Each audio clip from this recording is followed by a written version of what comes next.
Hola amigas, amigos, clientes de la comunidad de BTG Pactual en Chile. Les damos la bienvenida a la revisión semanal de los mercados a través de este video. Y como siempre, empecemos con la revisión del desempeño de las principales macroclases de activos. Una semana negativa para los activos de riesgo. Podemos ver acá cómo las acciones globales medidas en dólares en el gráfico superior, la barra de la izquierda, muestra una caída de 3,7%, siendo Estados Unidos el mercado o bolsa donde se registra la mayor caída. En términos de tasa de interés, vemos que se extiende el rally. En este sentido, el comportamiento ha sido a la baja en las tasas, por lo tanto, una rentabilidad positiva. En la semana acumula un 1,23%, mientras que en el año pasa ya de una pérdida casi de menos 4% en el mes de junio a una ganancia acumulada en el año de 3,12%, como se puede apreciar en el gráfico inferior. Los commodities, explicado principalmente por la caída en el precio del petróleo, muestra un retroceso de 2,37%. El dólar se deprecia contra las monedas desarrolladas, las monedas emergentes se deprecian contra el dólar, y a nivel de activos locales, el IPSA se suma a la tendencia global, muestra un retroceso de 3,32%. La renta fija también se suma a la tendencia global, adicionalmente explicado por el escenario actualizado del IPOM y el Banco Central recortando las tasas de interés en 25 puntos base. Y adicionalmente vemos que el peso chileno, que se había mostrado con un carácter bastante defensivo durante las últimas semanas, cede ante el sell-off de los mercados globales y muestra uno de los peores desempeños en la región, depreciándose 3,53%. Esto es un tipo de cambio que se comporta al alza. En lo que va del año, las acciones globales acumulan un rendimiento positivo de 11,67%, mientras que el dólar a nivel global se aprecia 1,79%.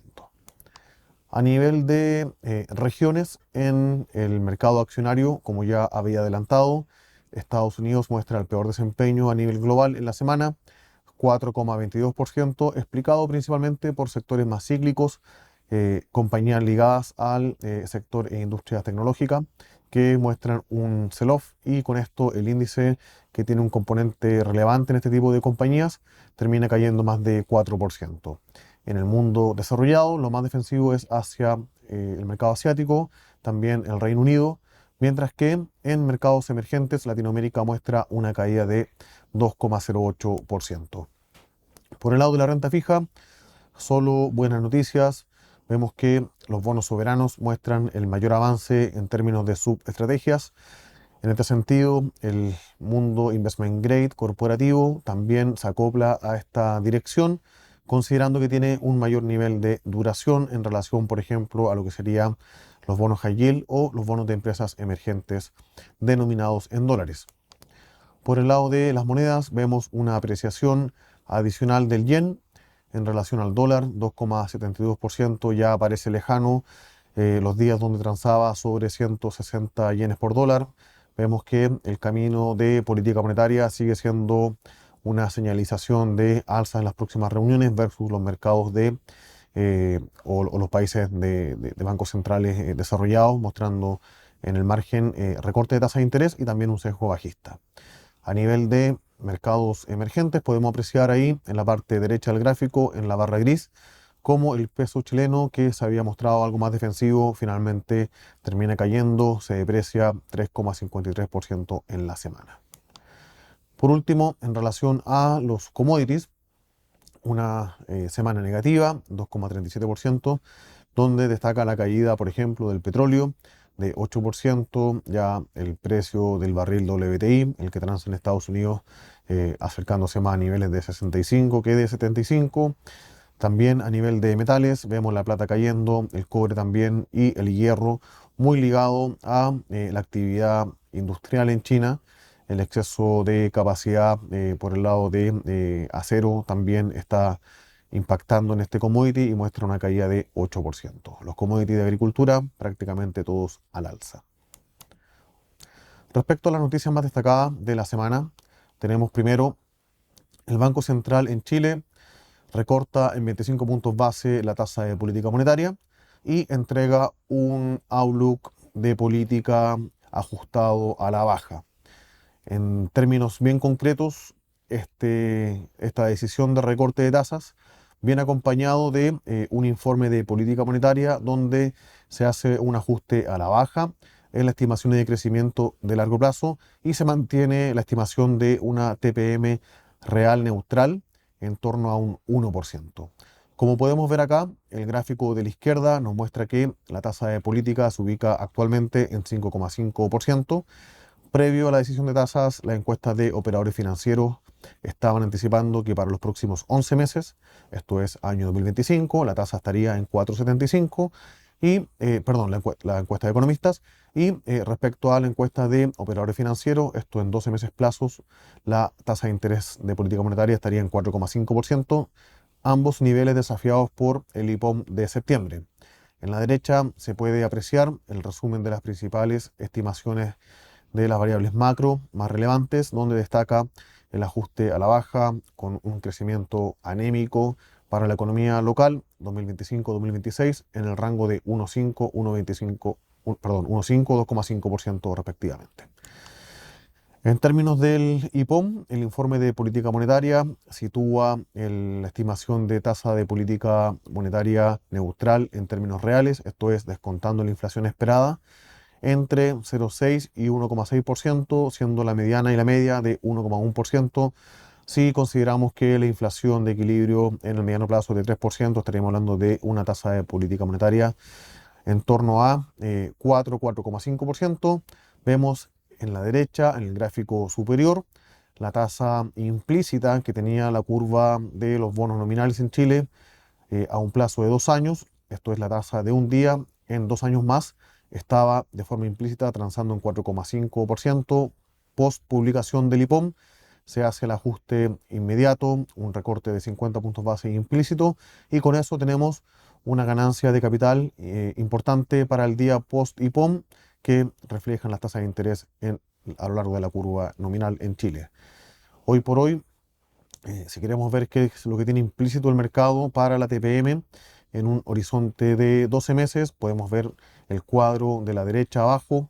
Tiene incorporado un 4% para un año, 4% para 2 años y en un plazo de 3 años un 4,37%, lo cual conversa ahora con esa inflación potencial de 3% más el 1,1% que estamos mostrando en el cuadro de la izquierda.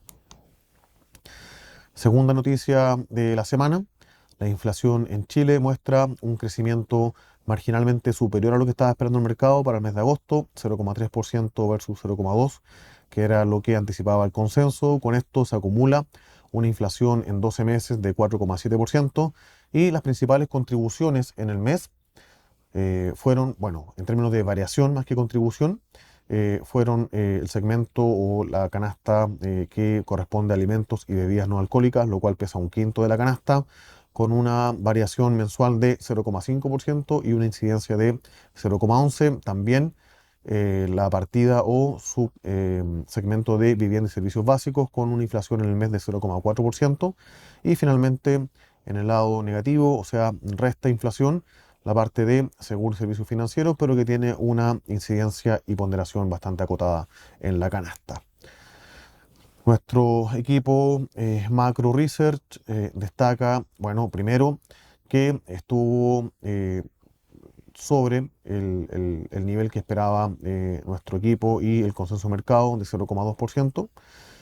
La inflación core estuvo con una variación de 0,1%. Vemos que la inflación core de bienes muestra una caída de 0,3% en el mes, mientras que en la parte de servicios esta muestra un rebote de 0,4%.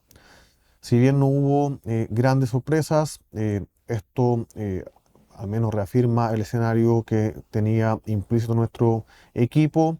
No hay una alteración en esto y para eso están esperando que efectivamente el índice de difusión que se ve acá a la derecha muestre algo más de normalización en los próximos meses.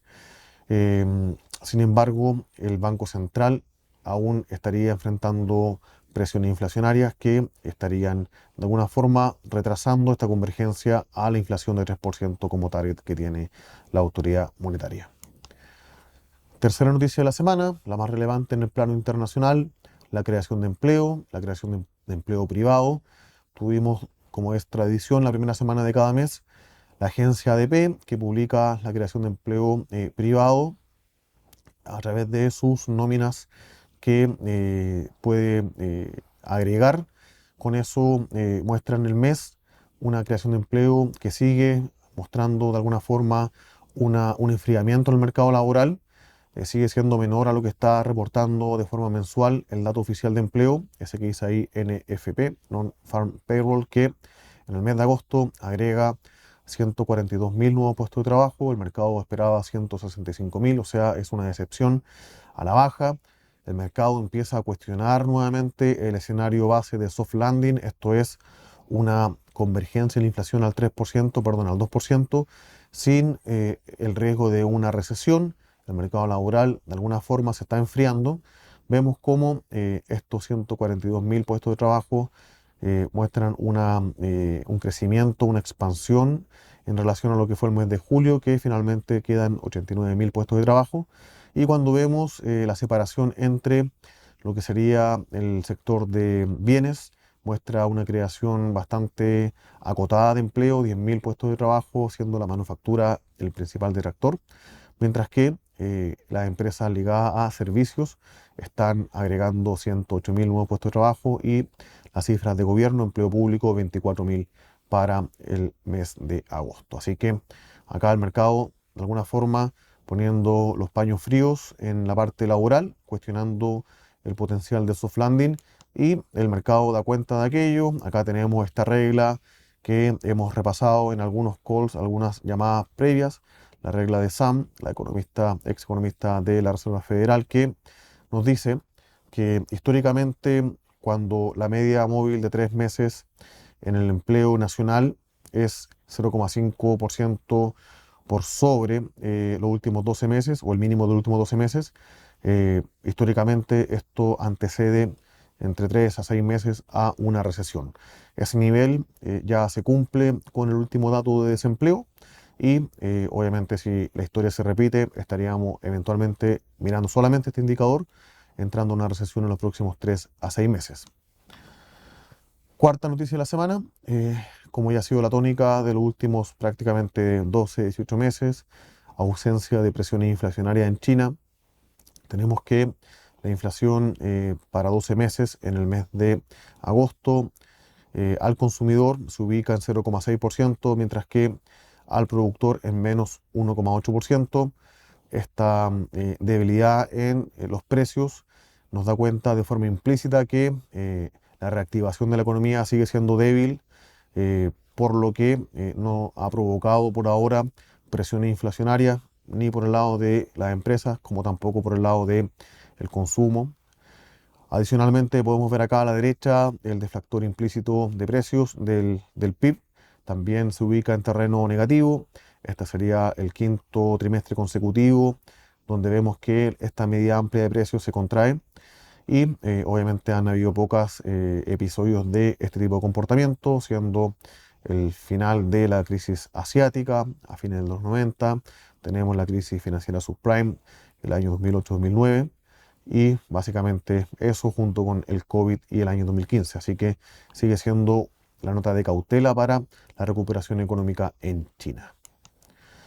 Respecto al rendimiento de acciones, durante la semana podemos ver acá a la izquierda, dentro de la bolsa americana, las empresas que más caen están ligadas al sector tecnológico. También destacan algunas empresas ligadas al sector de consumo más básico como Dollar Tree, donde la empresa de descuentos al consumidor eh, hace una actualización de sus resultados, pero también de su guidance.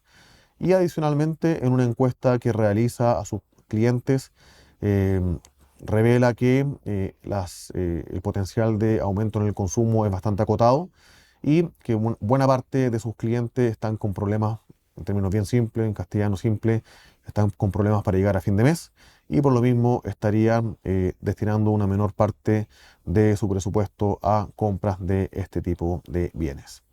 En el caso de las acciones que están listadas en Chile, por la parte negativa destacan Sokimich. Vemos también una debilidad en el precio del litio, esto se mantiene. tenemos noticias de automotoras que estarían postergando, retrasando la entrada de nuevos modelos, también bajando la estimación de crecimiento de las ventas y producción de vehículos eléctricos e híbridos, como es el caso de Toyota, lo hizo la semana pasada, y otras que están haciendo cierres de plantas en Alemania, como es el caso de Volkswagen.